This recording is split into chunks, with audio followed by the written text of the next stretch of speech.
అతను ఒక పొలిటీషియన్, ఒక బిజినెస్ మ్యాన్, ఒక జర్నలిస్ట్ అండ్ ఒక ఫ్రీడమ్ ఫైటర్. తెలుగువాడు అతని ప్రేమతో దేశబంధు అనిపించేవాడు. ఆయనే కాశీనాథ్ నాగేశ్వరరావు గారు. మనం ఇంట్లో రోజు వాడే అమృతాంజనంకి ఆయనకి ఒక సంబంధం ఉంది. అదేంటో ఈ వీడియో లాస్ట్లో చెప్తాను.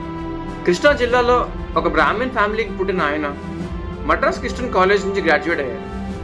ఆ తర్వాత అప్పటి క్యాపిటల్ అయిన కోల్కతాలో కొంతకాలం బిజినెస్ చేశారు.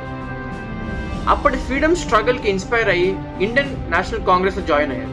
కాంగ్రెస్ పార్టీలో ఉన్నప్పుడు సివిల్ డిసోబీడియన్స్, సాల్ట్ సత్యాగ్రహ లాంటి ఇంపార్టెంట్ మూవ్మెంట్స్లోని ఆయన పార్టిసిపేట్ చేశారు.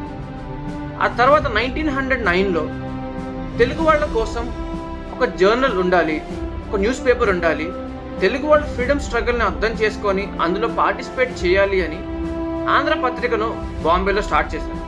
అంతేకాకుండా తెలుగు వాళ్ళకి మాత్రమే ఒక స్టేట్ ఉండాలి, అది ఆంధ్రప్రదేశ్ అయి ఉండాలి అని ఒక ఆంధ్ర మూమెంట్ని ఆయన లీడ్ చేశారు.